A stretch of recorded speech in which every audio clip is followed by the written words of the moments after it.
timely opportunity to review the current landscape of these industries and to inform our work on this committee as we draft legislation.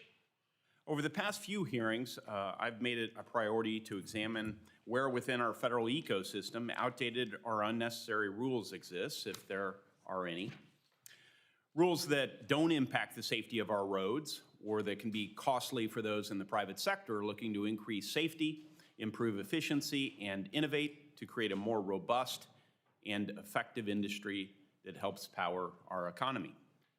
For instance, last week during our nomination hearing of Mr. Bars to serve as administrator of the agency, I commented on FMCSA rules which would require truck drivers to manually place warning triangles behind a vehicle when it's stopped or pulled over. In the most severe circumstances, this could require drivers to exit their vehicles in severe weather when visibility might be poor and walk along busy highways next to oncoming traffic.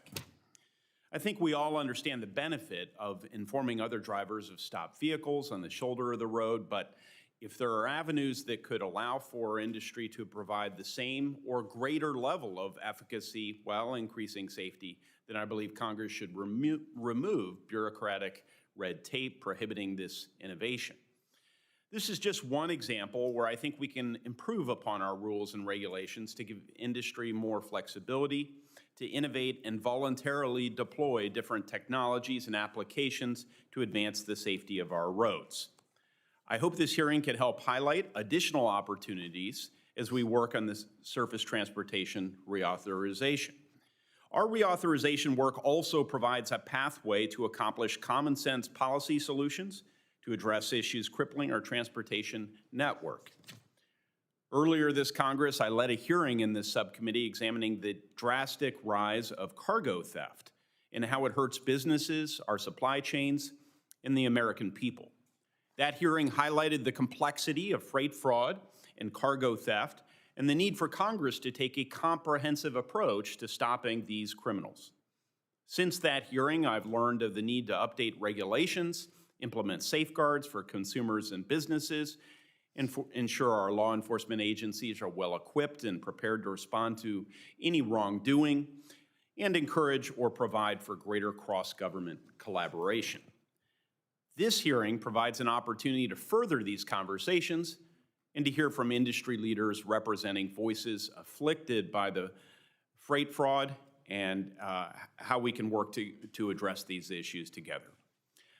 I know this is of the utmost importance to the chairman of the full committee, Senator Cruz, as well as our colleagues on the Democratic side of the aisle, and I stand ready to work with them to address this national and economic crisis. Lastly, I believe for our commercial trucking and bus industries, I believe that they are the safest, most effective, and among the most effective industries we have, and we must also focus on improving our roadway infrastructure so that they continue to be so. This includes maintaining road quality and focusing federal funding to leverage state, local, and private dollars for infrastructure projects that will vastly improve roadway safety.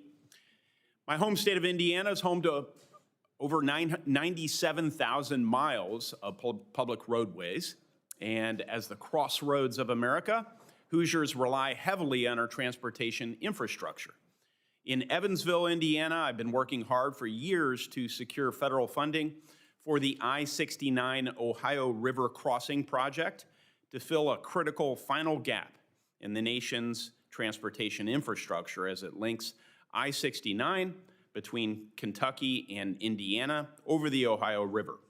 This is the type of project which will mitigate traffic congestion, improve overall roadway safety, and significantly leverage non-federal dollars.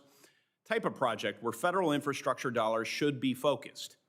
We have an experienced panel here with leaders representing voices across the commercial trucking and bus industries. So I thank all of you for your willingness to testify here today and for your contributions to our dialogue. I now recognize Ranking Member Peters for any opening remarks he might have.